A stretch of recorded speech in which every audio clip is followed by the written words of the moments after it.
ইসরায়েলের বিরুদ্ধে যুদ্ধবিরতির শর্ত লঙ্ঘনের অভিযোগ তুলে জিম্মি মুক্তি স্থগিত করেছিল ফিলিস্তিনের স্বাধীনতাকামী গোষ্ঠী হামাস। এতে গাজা যুদ্ধবিরতি ভেঙে যাওয়ার উপক্রম হয়। তবে শঙ্কা কাটিয়ে ৩৬৯ ফিলিস্তিনি বন্দী মুক্তির শর্তে হামাস ও ইসলামিক জিহাদ ৩ ইসরায়েলি জিম্মিকে মুক্তি দেওয়ার ঘোষণা দিয়েছে। আজ তারা মুক্তি পাবেন। দ্য টাইমস অফ ইসরায়েলের প্রতিবেদনে বলা হয়, আজ শনিবার ৩ ইসরায়েলি জিম্মিকে মুক্তি দেওয়া হবে। হামাস প্রতিশ্রুতি পালন করবে বলে ইসরায়েলি কর্তৃপক্ষকে আশ্বস্ত করছে। ইসরায়েলি জিম্মিদের হস্তান্তরের জন্য দক্ষিণ গাজার খান ইউনিসে হামাস একটি মঞ্চ তৈরি করেন। সকালেই মঞ্চটি নির্মাণ শেষ হয়।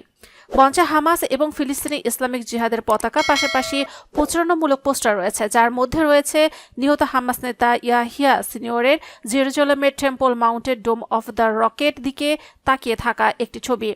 সেখানে ইংরেজি, হিব্রু এবং আরবিতে লেখা, জেরুজালেমে ছাড়া আর কোথাও অভিবাসিত হবেন না।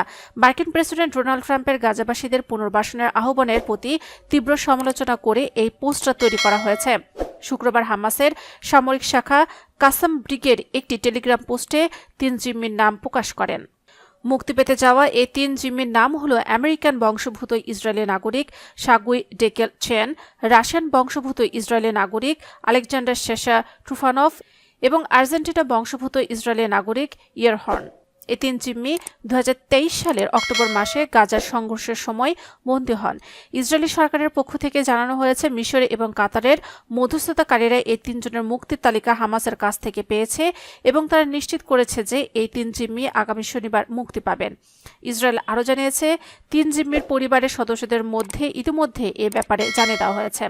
এদিকে আল জাজিরার এক প্রতিবেদনে বলা হয়েছে, এই ৩ ইসরায়েলি জিম্মির মুক্তির বিনিময়ে শনিবার ৩৬৯ ফিলিস্তিনি বন্দীকে মুক্তি দেওয়া হবে। এসব বন্দী ৭ অক্টোবর ২০২৩ তারিখে ইসরায়েলি বাহিনী কর্তৃক আটক হন। এদের মধ্যে ৩৩৩ জন সাধারণ বন্দী এবং ৩৬ জন যাবজ্জীবন কারাদণ্ডপ্রাপ্ত বন্দী রয়েছেন।